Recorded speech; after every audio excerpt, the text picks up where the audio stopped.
Folks, we're back. This is Steve Sanson, Stephanie Phillips with her second episode for today. Today, our guest is Tim Williams, Clark County District Court Judge, Department 16. But before we get to Judge Williams, Ms. Phillips. Thank you. Thanks, everybody, for joining us. And thank you to our sponsors. We have Semper Fi Heating and Cooling, and their website is callsemperfi.com, callsemperfi.com. We also have Henderson's mayor, Michelle Romero. She's running for re-election. Her website is votemichelleromero.com, votemichelleromero.com. Jump on her website and see what she is all about and her election. Also, we have a new candidate, Angelo Carvalho. He's running for Board of Regents, District 3. His website is Carvalho for Nevada. That is the number 4, Carvalho for Nevada. And jump on his website, his social media, and see what his campaign is about as well. We have a CD4 candidate coming up the 1st of next month. And if you are a candidate or have a business or a nonprofit and you would like to advertise with us, get in touch with us and we will send you the details. And we will not advertise any of your opponents if you are the first one to advertise in your race, if you're a candidate, as long as we have room on our wall here. And also we have a merch store. It's vipimerch.com, vipimerch.com. Check out what we have there. And our consulting website is vipiconsulting.com.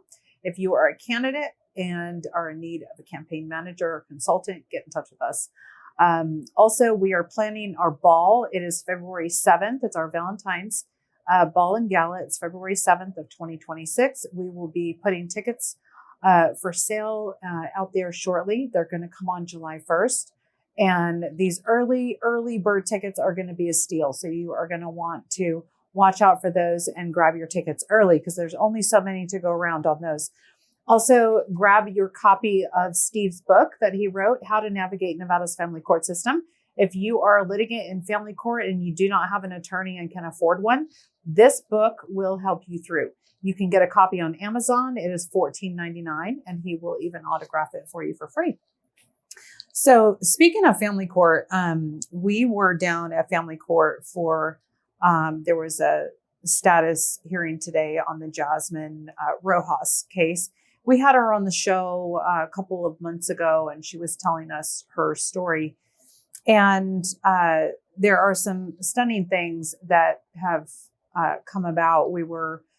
It's Gibson's courtroom, but he was out of town. So Judge Cheryl Moss was presiding today. And excuse me, her marshal was great. However, there was somebody who came into the courtroom with shorts on, very short shorts. And I believe the sign outside the courtroom says no shorts. What does it say? No chewing gum, no hats. So and no crazy people. And nobody kicked her out of the courtroom, and it was very unprofessional. But anyway, if you're going to have rules outside your courtroom, I would say follow them.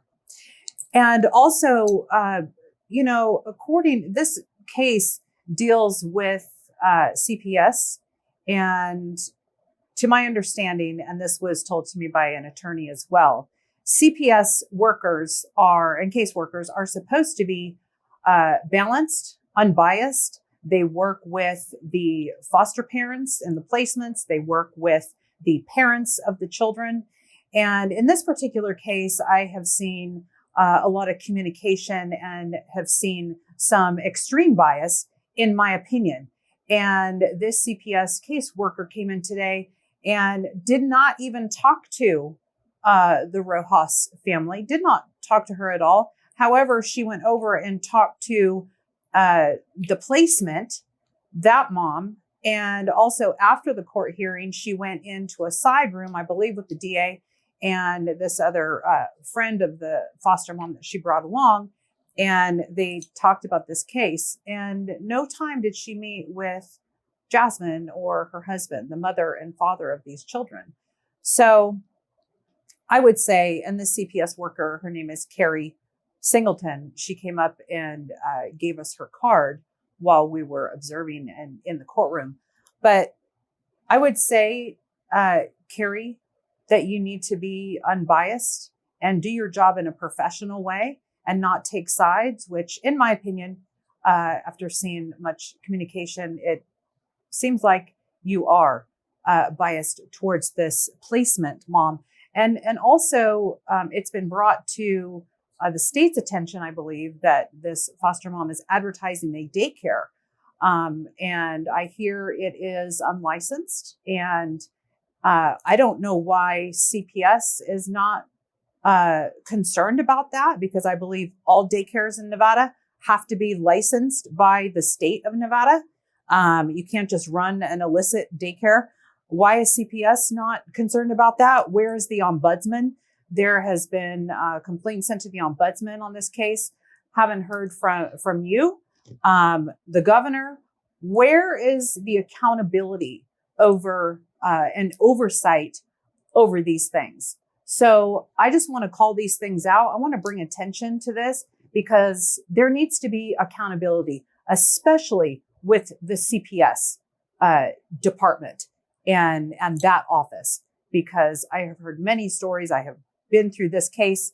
And to me, it has not been handled well, in my opinion. So we are waiting for justice to happen in this case for these parents. Ms. Phillips is long-winded.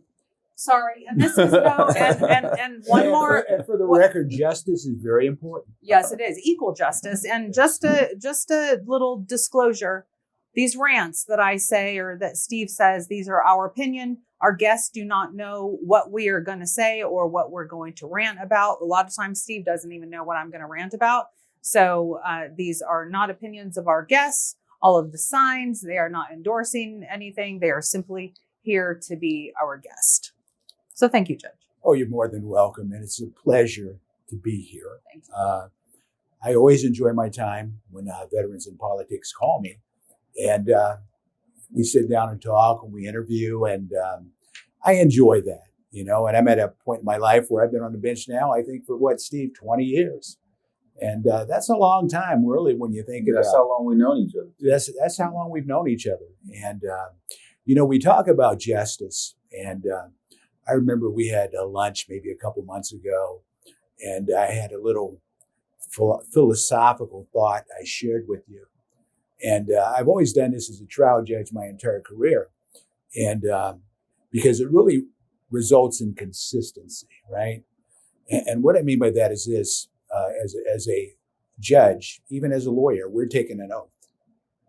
And the oath is to follow the Constitution of the United States, follow the Constitution of the great state of Nevada, battle-born, and also follow the laws and court decisions of our state. And I thought about that. And when it comes to consistency, I always try to seek safe harbor in the law. Because remember, I told you, my theme is, my thoughts are, the law is my best friend, you know. And it really is when you think about it, because what does that really and truly lead to? That leads to consistency, following the law, fairness, and that's what we should strive to do as judges, really and truly. You know, it shouldn't matter who the parties are in front of you. It shouldn't matter who the lawyers are in front of you. And I know from a few times you've both of you visited my courtroom, and I think you were kind of surprised at the number of lawyers I had in my courtroom just on one case. You know, High-powered lawyers. Especially that real water case. Yeah, but you know, I can't talk about that. But that was a very complex case, you know. And I don't mind saying it. You can come by my courtroom or call. We're there on Fridays. That's very good. He's been listening. Oh, it's good, Judge. Am I there on Fridays? You're there on Fridays. I'm there on Fridays. You don't give me any BS about you were doing admin day or whatever. You're there. His car was in the parking lot. My We can tell. car's in the parking lot. It's a Nissan. What do I have? Armada. You know, and the way I look at it, I'm like telling you this. I enjoy what I do. You know, sometimes it. You do have a lot of work to do, but I enjoy what I do. And I think this is overlooked. It's an honor and privilege to serve as a judge, right? It really is, you know. And I know I'm kind of ranting like Stephanie. I know. Right? That's but all right. No, we you didn't can. get your bio yet. Yeah. Okay. But and even from just a philosophical perspective, and I even remind my marshal this. You could walk up to him and tell him, "What does the judge say about the courtroom?" And because I say, "This is not my courtroom, right? It's not. The courtroom belongs to the people of the great state of Nevada. It just so happens, and you relate to this. It's my watch. That's it. At some point, somebody will replace me, but it's my watch." And the reason why that's so important in many respects, because I'm seeing a little bit more of this. Maybe it might be a sign of the economy, but normally in district court, you don't see many pro se litigants, right? You don't. But I'm seeing a few more. And I think it's so important, number one, to let them speak their piece, right? Let them say what they have to say. And that's one thing I always strive to do. Treat them with respect, treat them with dignity. And once they state their piece, you have to explain to them that at the end of the day, this is a court of law. And I think people misapprehend that when it comes to judges, you don't do what you want to do. You do what the law mandates that you do, number one. Number two, if you have discretion, you exercise that discretion within the bounds of the law, because there's certain rules that gives us discretion to do this or statutes. But at the end of the day, we can't do what we want to do. We do what the law mandates, and you try to do what's right. Are we infallible? No. I mean, we're not. So what you're saying, you can't rule as how you're feeling that day. Absolutely You not. gotta follow the law. Yeah, I was just going to say, if you have some attorney, you got some hothead attorneys that come through, I'm sure, or litigants, and you're upset with them or they're irritating you. No. Think about it for a second. This is really important. Why should I get upset?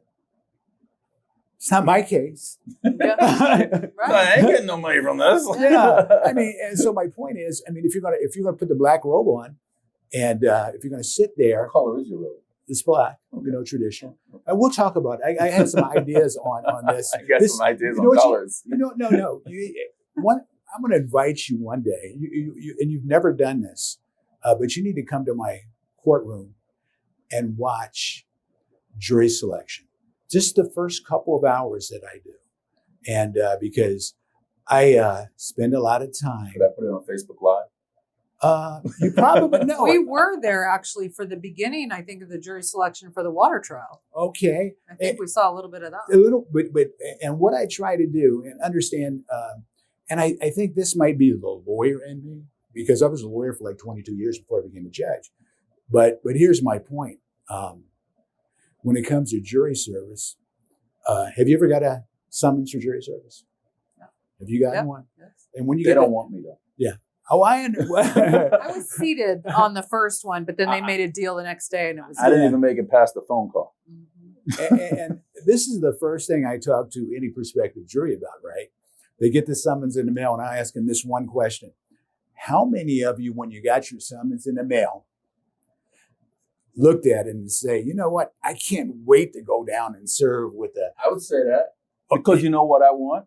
I want to see the judges stand as I walk in.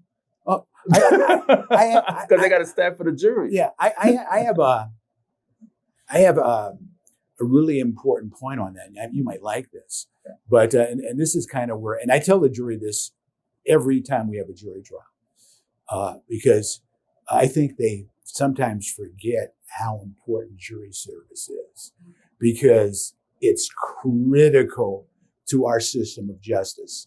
And here's why. How many countries in this great world do you think have jury trials? And jury trials in civil cases, more specifically. A handful in civil cases, and maybe 2 handfuls in criminal cases, right? And this is why this is really and truly important. And this is all from a historical perspective. When's the last time you read the preamble to the Constitution of of the United States. And I talked to the jury about that, right? And if you look at my courtroom, there's a big banner behind me, I guess to the right. But that's the preamble. And it starts out like this: we the people, in order to have a more perfect union. And what's the first concern they have raised? Pull it up. You know what they want to do? Establish justice.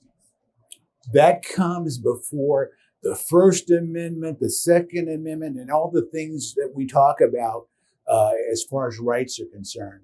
But here's my point, and this is really important. When's the last time you've read the Declaration of Independence? Right? And I know you haven't, but if you read the document, I haven't read it lately. Yeah. But if you read Right. read the document, right? And what does it really talk about? It's a lot of grievances and grievances towards King George, right? And what they wanted was they wanted an independent judiciary, right? Because in there they talk about they don't want a judge that's beholden to King George for salary and their position, right? Because when you go back before the Revolutionary War, what system of justice did you have? You really didn't have any. And here's my point. The judges did whatever King George wanted them to do, right? And so, and there's like 3 or 4 comments and about that. And they wanted a jury trial. And here's my point. Because the Constitution was formed before the Bill of Rights or the amendments came, right? There's a 2-year difference. And in the Constitution, they set up our federal courts, right? They set that up. And then what right in the Bill of Rights or the amendments to the Constitution is mentioned more than any other right? To remain silent. Not that one.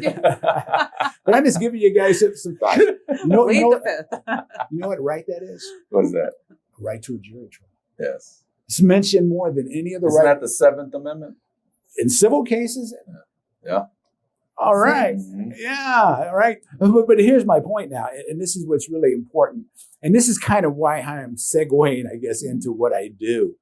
Because I spend a lot more time, and you're invited to come down anytime and sit and watch it, because we do a Pledge of Allegiance. We do a lot of different. Oh, wow. Oh, yeah. I do that whole, and I don't mind saying this. Before your court every day? Every time we have a jury trial, we do the Ah. Pledge of Allegiance. We do it when I bring the jury in. Right. And, Wow. and because I think it's important for people to know why they're there, right? Because the system would collapse without we, the people, the citizens. But at some point, I tell them this, and this is just an idea I came up with. I've never seen it. The first one, of course, I can't take credit for, because I told them if I changed 2 things about the system, this is what I would do. Number one, if you serve on a jury, you should be paid more money. I think you should get a living wage, because when you really think about it, unless your employer pays for it, and especially in today's economy, that's pretty tough, right? You got to pay your bills. But, and that's pretty general, and people kind of understand that, but no one addresses it. That's not my job. That's up to, I guess, maybe the county commission or the state legislature to change it. Yeah, right. But this is what I think I would do if I could do it. And I tell every panel that comes in, if I made one change, I said, this is more symbolic. But I feel, and here's why. In any case that goes through a jury, who decides the ultimate outcome? The jury, right? What does the jury do? They're actually judges. That's what they are. Because what they do is they judge the facts of the case. That's what a jury does. Simple auto case, red light, green light. I will instruct the jury on what the law is, like, right? What the rules of the road are when you approach a stop sign. I will do that. But whether the light is red or green, I don't make that decision. And so what role does a jury have in a jury case, in a jury trial? They become judges of the facts, right? Can we all agree? This is what I tell them. I said, look, the second thing I would change about this system would be this. I think maybe we would look at jury trials a little bit differently, and it's more symbolic. But why shouldn't the jury wear a black robe once they're impaneled, just like the judge? That's an idea. Did you ever think of that? No. Maybe people would look at jury service slightly different if they were paid more. And then when they walk in, They wear a robe. they wear a robe. You know? I think a lot of people want to come on the jury after that. I mean, They'd have to have a different color, though. yeah, I know. It's symbolic, right? But really, And a gavel. yeah, well, I don't know if I give them a gavel. No, no. gavels, you know. But, and I Counsel, I realize, didn't like that. and I do that for Object. illustration purposes. I do. But when you really think about it, that's how important the role of the jury is in our civil cases. And I can tell you this, and I've had some of the largest, I can say this in a general sense, I've had very large verdicts in my department. They've been very, very complex cases. But at the end of the day, you notice what I said, verdicts, right? I didn't make that decision. The jury. Judge Williams, Yes, sir. we have a lot of questions for you. Okay. I'm like Stephanie on steroids. Yeah, you just start rolling and, Start rolling. it's all right. And we wanted a bio. Could you give us a bio? Okay, bio. I've been living in Las Vegas since June 1st of 1985. And That's the year I joined the Marine Corps. oh, is that right? 85. Yeah, that's a good year, right? And I'm from Chicago, The Windy City. the Windy City. Grew up on the South Side, Obama City. Obama City. You know, it's funny where the Obama Museum is going. No, not the, is it the museum? Is that what they call it for the president? The Presidential Museum. Yeah, museum, right? Where it's going to be constructed actually is in Jackson Park. And that's Jackson Park's like 2 blocks from where I grew up on the South Side, you know. And So you could throw it down then, right? well, you know, you notice it's funny. you bring that up. Yes.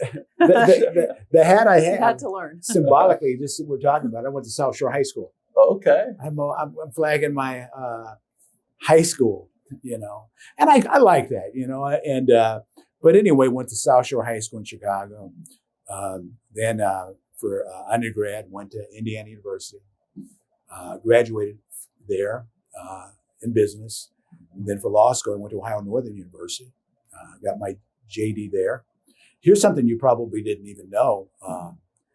After law school and before moving to Las Vegas, I was actually working on an advanced law degree.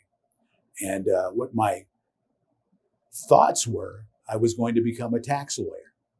I'm trying to look at your bio right now. If that was in there. Yeah. We don't So- see tax lawyers. So you, okay, so tax And lawyer. that might not be in there because I didn't really ultimately do that. And I came to Vegas on a whim. And this is the whim. I have an older brother who's a physician, right? He's a plastic surgeon, hand surgeon here. He brought me out here. And this is how it went down. Because I'm licensed in Illinois. I passed the Illinois bar. I was working my advanced law degree. I was working for Chicago Title in their legal department at the time. And you know about Chicago Title, right? You know? And anyway, my brother said, look, I'm moving to Las Vegas because he had some friends here from his residency. And he said, you should go with me. I said, I'm not going to Las Vegas. I said, look, I got a job. Passed the bar, getting my advanced law degree. You know, I'm pretty much setting myself up for working for one of the big firms down on LaSalle Street in Chicago. And he said, well, go with me anyway. You know, what do you do with your older brother? He's 6 years older than me, right? I said, okay. I said, I'll try to stay in Las Vegas under one condition. He said, what? I said, if I can get a job in a week, right? And so this is 1985, back in the day when Vegas was very small. And so I was walking up and down 4th Street. We didn't have internet. Think about it, right? And so I'm passing on my resume on a Monday. And so the next day I get a call. And lo and behold, they hired me and I got a job within a week. And so I couldn't go back on my promise to my brother. And I had to tell him the truth. He said, you actually got a job offer? I said, yeah. And we talked about it.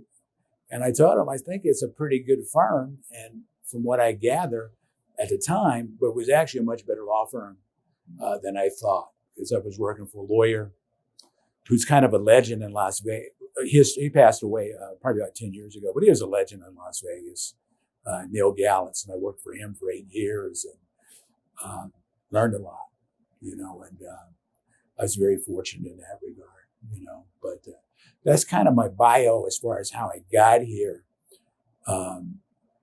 As far as Las Vegas is concerned and what I've done as a lawyer, quite a bit when I look back, and you don't realize it at the time when you're going through it, because I do believe in community service. And if you look at my bio, I was on the State Bar Unauthorized Practice Law Committee, the State Bar Fee Dispute Committee for the State Bar. I was on the Medical Legal Malpractice Screening Panel for about 10 years. I was the president of the Nevada Trial Lawyers Association statewide. They call that the Nevada Justice Association today because they changed their name, and did a lot, You're appointed by Governor Guinn. Appointed by Governor Guinn, which was back in 05, 06? 06, yeah. And that was a process I went through. I was a finalist 3 times before I got appointed. And Kenny Guinn was a really nice man, really nice governor. And it's kind of sad how he passed, because he fell off a roof. Remember, he's cleaning the roof or something like that. But I stay away from roofs. My age, I wouldn't go up on a roof either. God bless Kenny Guinn, But what he told me was, because I was a finalist 3 times in a row, and the committee sent me to him. He said, "They keep sending you to me. You must be all right, and you must be the guy. So you're going to get it this time." That's basically what he told me, And very nice. Keep sending you to me. Stop coming. How can I get rid of you? Okay, Judge. That's basically what happened, And it was funny about that. I'm not the first person that happened to, because it happened to Ken Corey too. And I don't think there's anyone else, because I think Ken was also a 3-time finalist, and it happened to him, but I look back and, as a judge, you just try to, I talked about law is my best friend, but as a trial judge, what I try to do every day, I just want to be the type of judge, as a lawyer, I wanted to practice in front of. Right. So Judge Williams, you have business court, right? I do. So you have a lot of civil experience. A lot of civil experience. About criminal?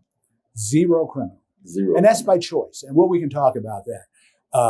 But like business court, and what I think that's really fascinating about Las Vegas, I don't think people, Vegas really from a complex civil litigation perspective hits well above its weight, because the types of cases we get in business court, for example, you would think you would see in Chicago, LA, or New York.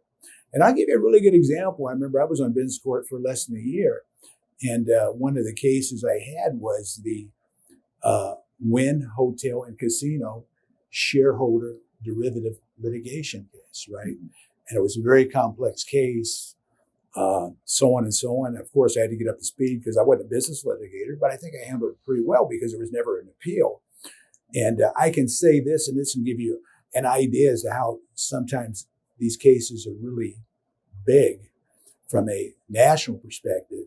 I can't tell you this because the settlement was confidential, but when the case ultimately settled, it was the 5th highest settlement in the history of the country. Wow. For a shareholder derivative litigation case. How much was it?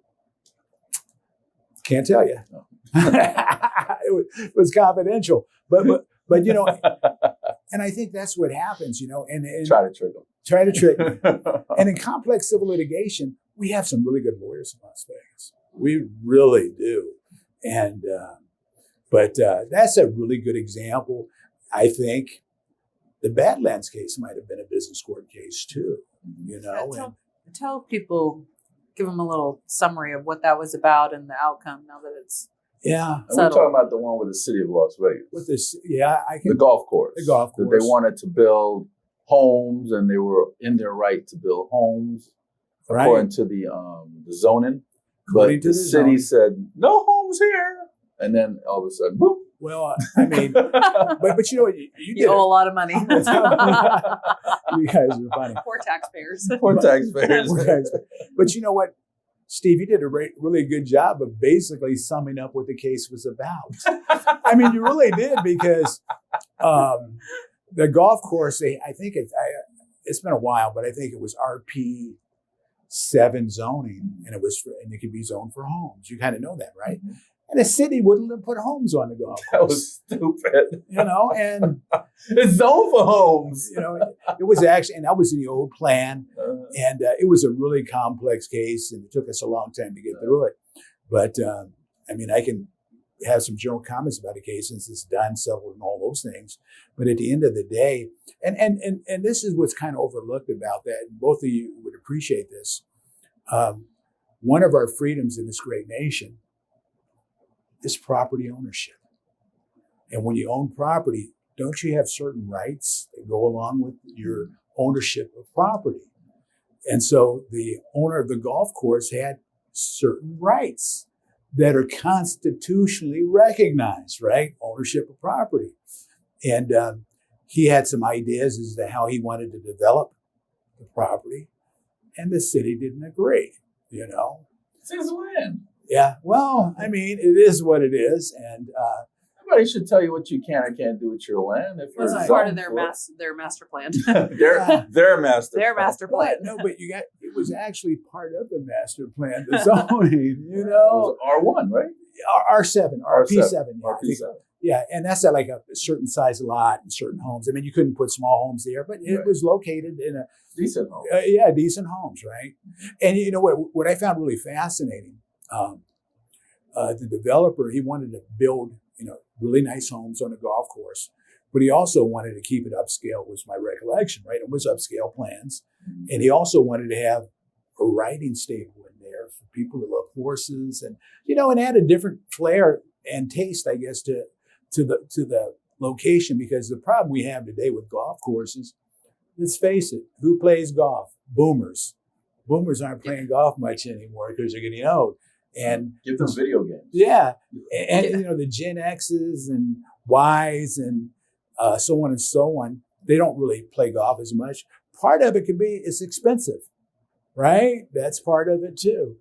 And so golf courses are kind of, I won't say dying off, but there's not as many that are profitable. That's probably the best way to say it. And the golf course wasn't profitable, and so what's that going to cost the taxpayers now, all in? I don't know what the total is. I think a lot of money,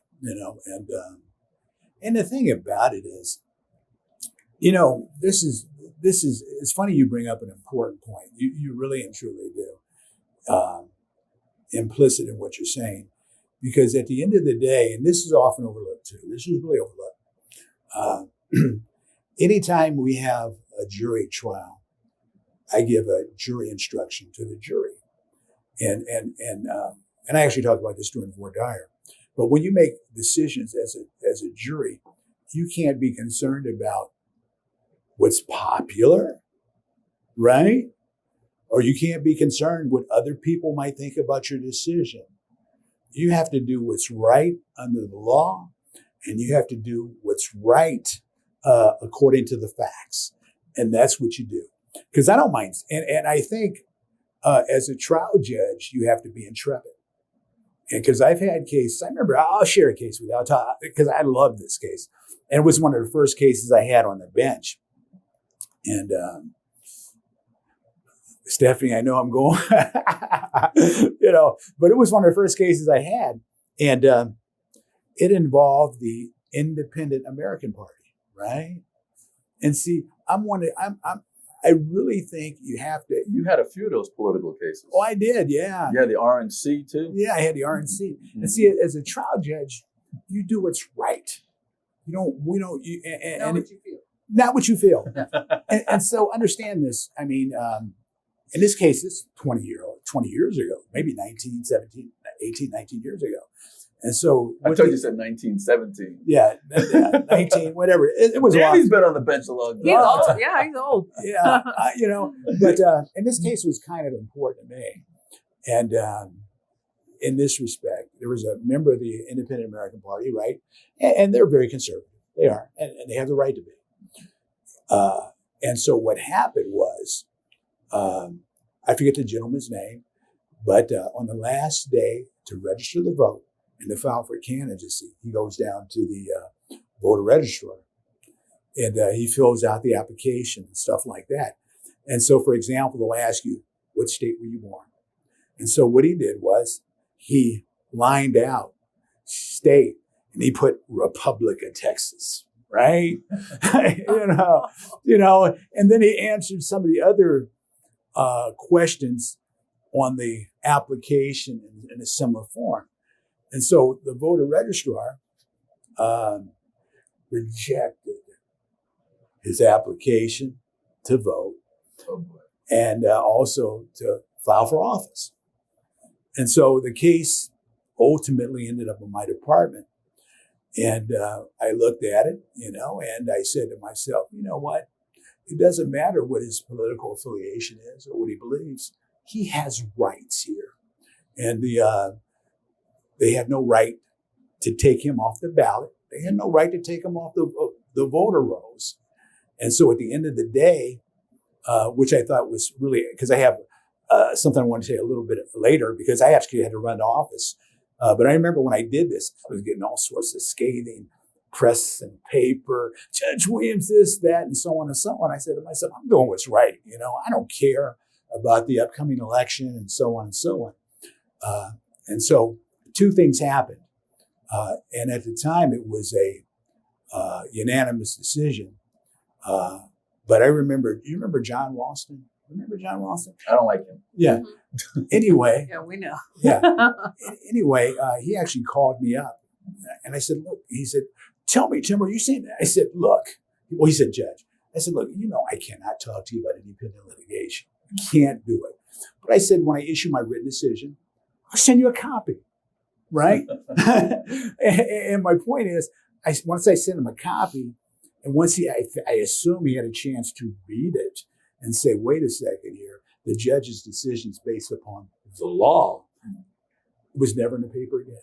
Never got a question or anything like that. But there's a second point to it. Went up on appeal, unanimous affirmation by the entire Supreme Court. Did the right thing. But this is what I really enjoyed about that decision. Because, and this is kind of important to me, I remember I was on a campaign trail, and a lot of the men and women that belong to the Independent American Party, they live in Wapa out there in rurals, right? And so I can't remember which part of the rurals I was at, but I was at a small thing. There weren't a whole lot of people there. And it was a couple of members of the Independent American Party. And they came up to me and they said, Judge Williams, you're doing a great job, and this and that. And at the end of the day, they have endorsements. Like they had a little paper, it was internet and stuff like that. And I don't mind saying this, I was the only Democrat they have ever endorsed, but see, my point is this, political party affiliation doesn't matter, right? Mm-hmm. He had a right to vote. He had a right to run for office. And the registrar couldn't arbitrarily take him off the rolls, right? Yeah. So, yes, you've been practicing law for 21 years before you took judge. Yes. And it was all civil. All civil, 100% civil. How, if they were to give you a criminal calendar, would that be some type of a learning curve, or would you be able to adapt rather quickly? And which one is harder? Two-part question. Okay. Which one would you consider being harder, civil law or criminal law? I think almost every judge and even lawyers would tell you this, civil law is a lot more complex. And the reason for it is there's just so many areas. I mean, I've had water rights cases. I have the zoning case. I have the voting rights. I have the products liability. It's so vast. But at the end of the day, remember this. This is all I can tell you. I wasn't a business litigator, right? And here's my point. I handled the biggest business litigation case in the history of the state of Nevada. And that was Fire? No, that was the Wynn shareholder derivative litigation case. You see where I'm going on that? I wasn't a property rights litigator, right? But yes, I did the inverse condemnation case with the city of Las Vegas and the Badlands Golf Course, right? And so my point is this: the law is very vast, but what you should do as a judge is up to you to get up to speed on what the law is. And so here's my thoughts on criminal law, and I've kind of always pushed back on it purposefully. I figure in civil law, it's all about money, right? In a general sense. Sometimes other issues are involved, but if I get it wrong, there's always recourse and remedy, because the appellate court and or Supreme Court can reverse it. Have you ever been reversed? Oh yeah. I mean, anytime you've been on the bench, as long as I have, that happens, you know. What's your percentage, do you know? No idea. And the thing about percentages, it depends on how complex the cases are you're handling.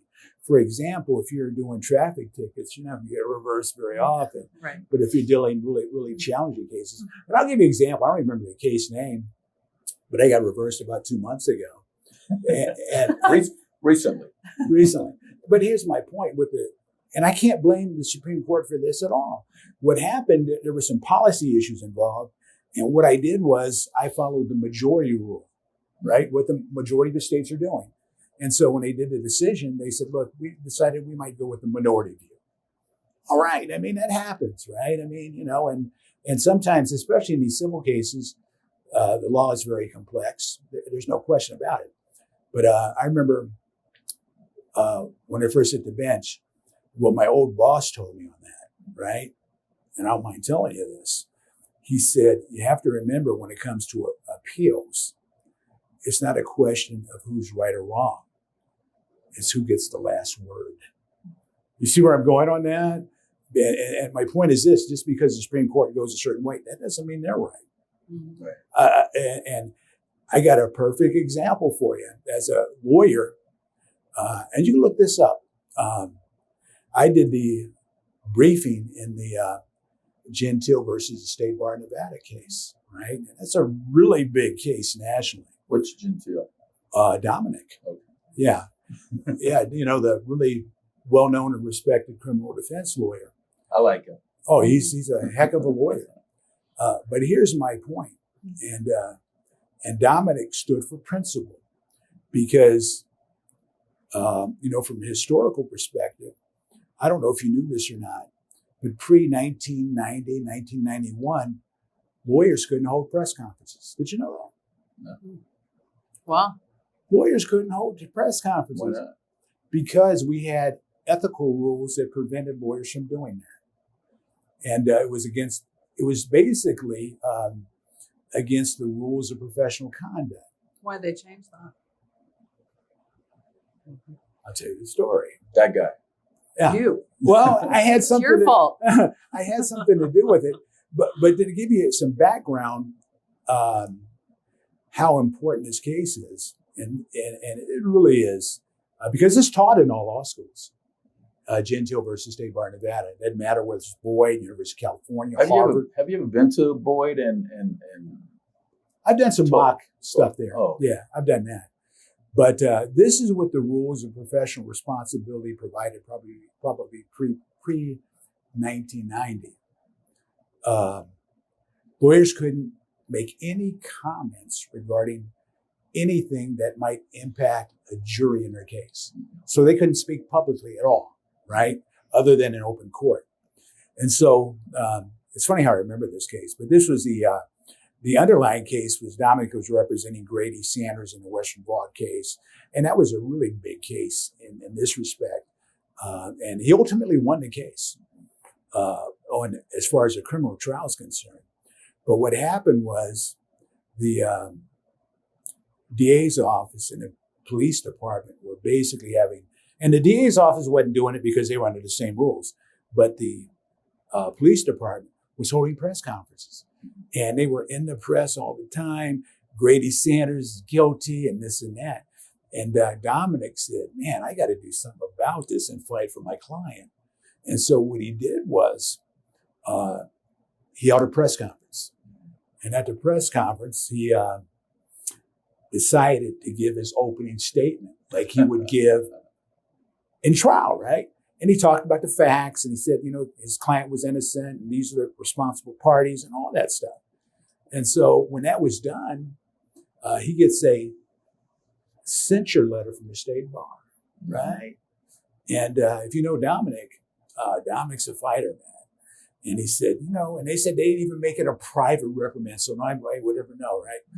Dominic said, no way, And so anyway, I was a young lawyer and I was sitting in the office one day. He walks in with Neil Gallantz and they said, kid, we got to have you to do a brief on this thing, right?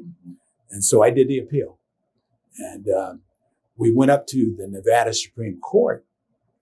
And the Nevada Supreme Court affirmed the state bar and the censure or private reprimand, right? And so we're sitting there. And I didn't come up with this idea. Neil and Dominic did. Wasn't you? It wasn't me. But remember, what I did was important because if I didn't do the briefing right below, they couldn't raise a new issue on appeal. Okay. And so anyway, they decided we're going to take this case up to the U.S. Supreme Court, right? And lo and behold, the United States Supreme Court granted the writ. Oh, boy. Right? They granted the writ. And so, and understand, I'm probably 30 years old or something like that. When I wrote the briefing, I was probably in my 20s. And so one thing about Dominic and Neil, they were really smart in this regard because they said, you know what, this is potentially a big case. We have to bring somebody in to argue it. And so what they did was they brought Professor Tiger in from the University of Texas Law School to argue it before the U.S. Supreme Court. So they go up, argue it before the U.S. Supreme Court. And what happens is this. The U.S. Supreme Court issues a decision and they reversed the Nevada Supreme Court. And Dominic was right. And here's my point. And this is how important the case is. You see lawyers having press conferences all the time regarding your cases, right? Yeah. Before Dominic, they couldn't do that. Think about it for a second, They couldn't do it. And I will admit, as a very young lawyer at the time, does that go the same for the district attorney's office and the PD's office? Oh, everybody can do press conferences now. They couldn't do one before. Before, they couldn't do it either. No, nobody could. Poor Wilson, he would have been pissed. Wow. Oh, yeah. No, think about it for a second. Think about it. Just kidding, Steve. They couldn't. Steve, it's probably the most important First Amendment case in the last 40 years. Because lawyers couldn't do press conferences regarding their cases. Yeah. And they were stifling the First Amendment. Absolutely. And what's really fascinating about that issue, and understand I'm in my 20s, and I had to do a deep dive on research as far as the rules are concerned. Because anytime they have rules like this, like real estate rules, right? Or whatever you do, they have a model rule that's recommended by some committee. And the committee was the American Bar Association. That's who drafted this rule. And then it's up to the states and the different states, state bar associations, whether they're going to accept the rule or not. And so anyway, I looked at it. I was reading the rule. I was saying, oh man, they got all these law professors writing these rules from Harvard and Yale and all these things. And here I am. I'm just an average Joe lawyer, went to average law school, nothing great, not Harvard, put it that way. But here's my point. I was sitting there and I was reading this and I was looking at the members of this committee. I said, do these law professors really and truly understand the First Amendment, and this is a restraint on the First Amendment, and this was clearly unconstitutional. That's how I looked at it, right? And at the end of the day, I was right and they were wrong. So, Judge Williams, Sir, next year you'll be on the bench 20 years. 20 years. You gonna have a party? 20-year party? What do you think? I shouldn't I? You should. Yeah. Right. So, Oh, yeah. so do you think it's time for you to move up that ladder? And let me tell you before you answer that question, I talked to a lot of judges, and we were at the DA's office, and we talked to judges, and we asked, "Hey, what do you hear? What do you hear is going on with these judges in 2026?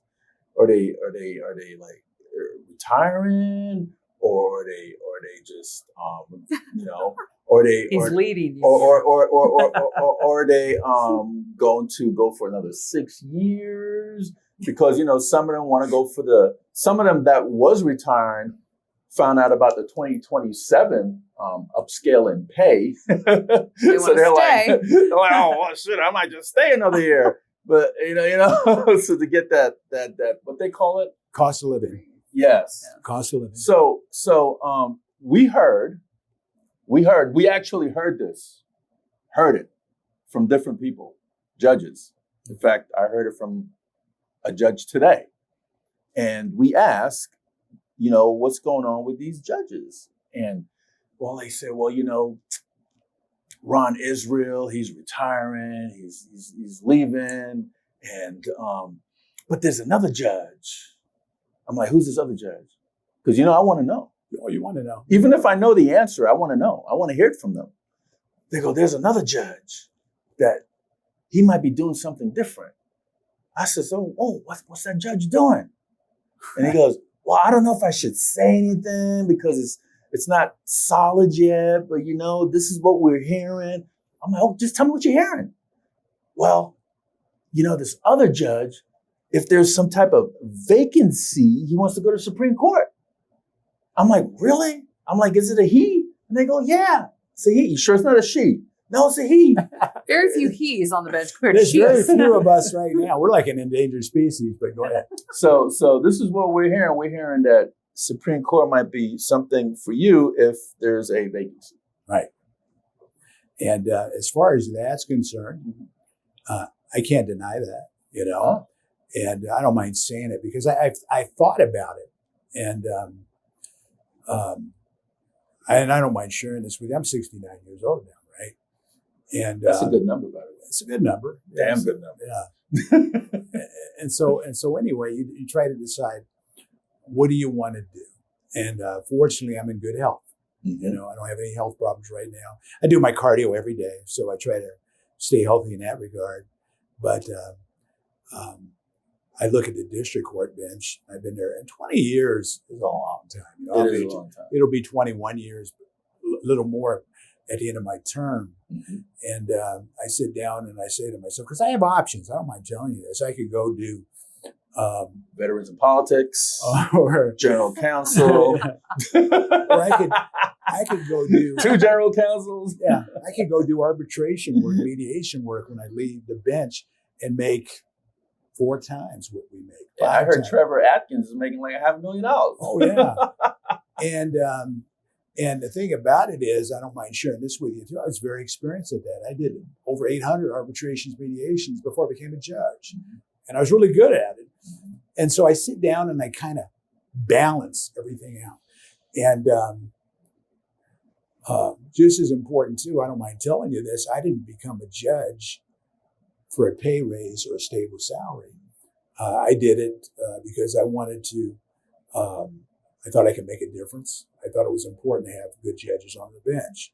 I made a lot more money in private practice. I don't mind saying that. But I'm at the point now where, okay, what other challenges would I potentially have, Because, I haven't necessarily made a decision that I wouldn't run for my position again on Department 16. But if, hypothetically, there was an opening on the Nevada Supreme Court, I would give it very serious consideration. And the reason for it is, I think I would bring something a little bit different to the court in this respect. Number one, 40 plus years of experience in civil litigation, which is very, very important. Just as important too, 20 plus years as a district court judge handling complex civil litigation. That's important. And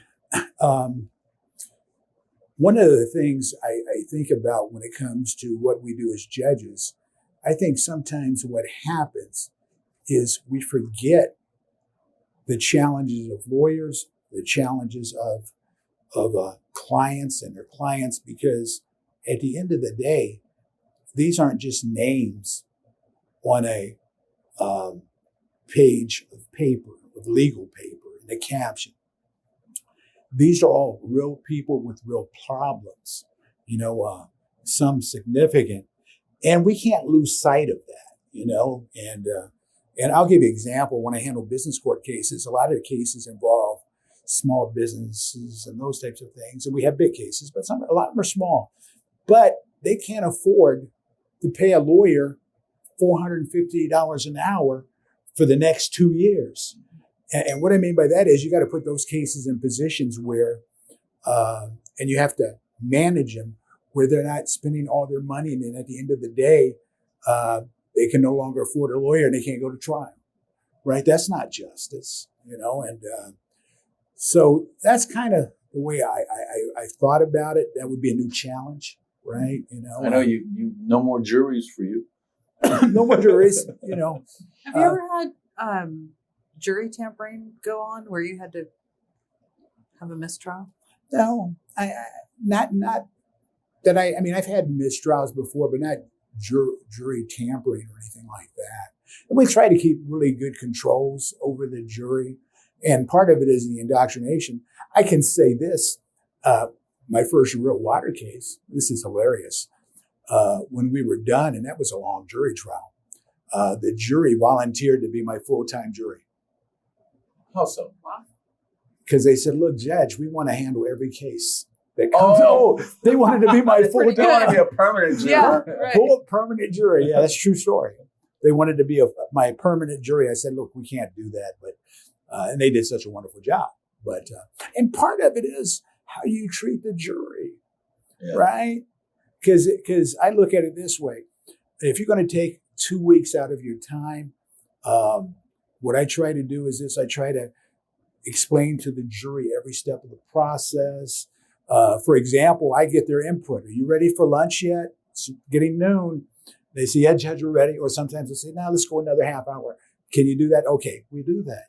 When it comes time for breaks, you guys ready over there? Do you need a break? Raise your hand. Because, we have to be considerate of the jury, right? They're taking time out of their busy day. You stand for the jury. I stand for them. Yeah, absolutely. Yeah. So Judge Williams, you do understand that Supreme Court is a lot of write-in and there's no jury, and are you mentally prepared for that? Absolutely, if called upon. And this is why I say that. Yeah, it involves a lot of writing. And, after you go, I actually do a lot of writing now. I probably do more. And what I mean by that is understand, I don't have a staff of lawyers that write for me, but after 20 years, don't you think about doing something? You see where I'm going on that? Yes, absolutely. I know you haven't been challenged in a very long time. Almost 20 years, yeah. So that means you must be doing a superb job on that bench. Well, I would hope so. I hope that's an indication that I'm doing a really good job as far as that's concerned. But you know what it is? And at the end of the day, I kind of look at it this way. 50% of the people that walk into my courtroom, whether it's a small motion or a big motion or it's a jury trial, whatever, are going to lose, right? This is how it is. There's a 50% chance you're going to lose. But it's just as important as to your temperament and demeanor to the lawyers and to the clients and to the pro se litigants. And because I always look at it and people say, God, you're too patient, this or that. And I say to myself, it's not my case, right? I'm gonna let people listen and sit back. And I know it gets heated a little bit. You control them, and if fair lawyers will listen. I mean, they do. I said, wait, hold on. They'll stop, right? You don't have to get upset. But all lawyers want to do, all the parties want is to be treated with respect. And then just as important too, they know if you know the law or not. You can't fake that, man. You can't fake it. So how would you handle a case where you had a personal, political, or past professional connection with one of the parties? That's easy. I'd get off the case. You recuse yourself. Oh, I just recused myself day before yesterday on a case. Perfect example. I have, it was a case against the, I don't even know what the facts are. I just know that they were suing the Board of Medical Examiners for the state of Nevada, right? And it just so happens that my brother is on the board. And so nobody had to bring that to my attention. When I saw that's who it was, I instantly recused myself. Because how can I hear a case when it involves the medical board and then my brother's on the board, right? Now, I think without question, I would still do the right thing as far as the law is concerned. But nonetheless, even the appearance of an impropriety matters. And I would anticipate, and they didn't even have to bring it to my attention. And here's my point. I bet the lawyers that were probably suing the board appreciated that because I'm doing what's right. If elected, what specific improvements or changes would you advocate for in the Supreme Court?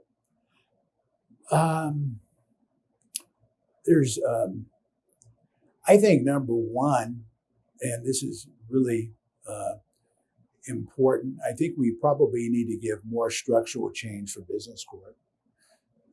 That's important. And this is why, you look at our silver state, it's not the biggest state, right? It's not. But it's not coincidental that, and I'll give you a really good example, Elon Musk moved all his businesses from Delaware to Nevada. Did you know that? Nevada's kind of being on the forefront as far as business litigation is concerned. I'll give you another example because Nevada has really strong trust laws. Did you know that? Like trusts, and so on and so on.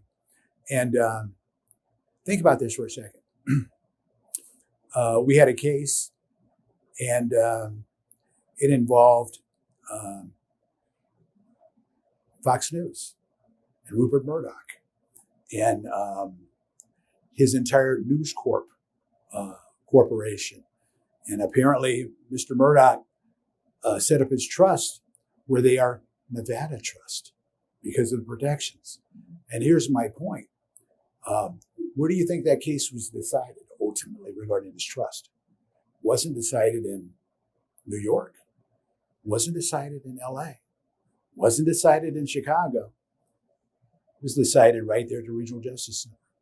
And so I think we need a little bit support there. Ultimately, I think we probably will need more judges if you want to do it right.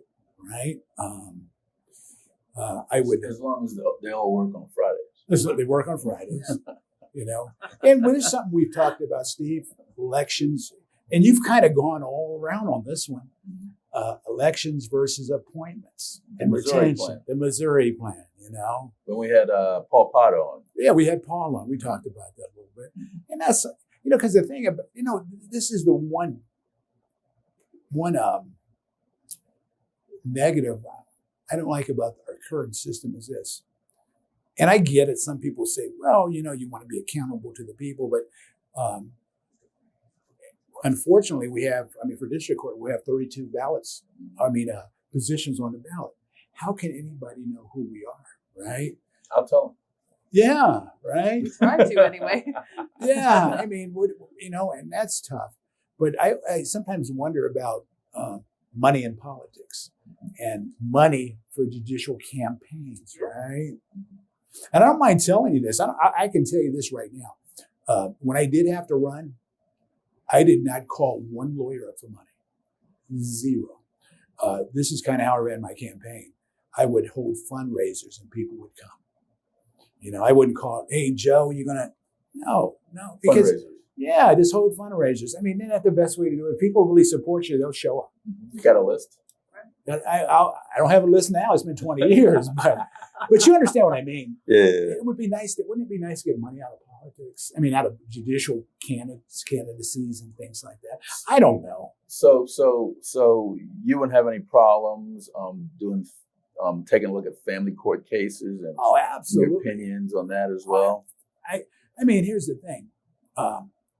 First and foremost, I mean, how many cases do they really look at? Right? Mm-hmm. You see where I'm going on that?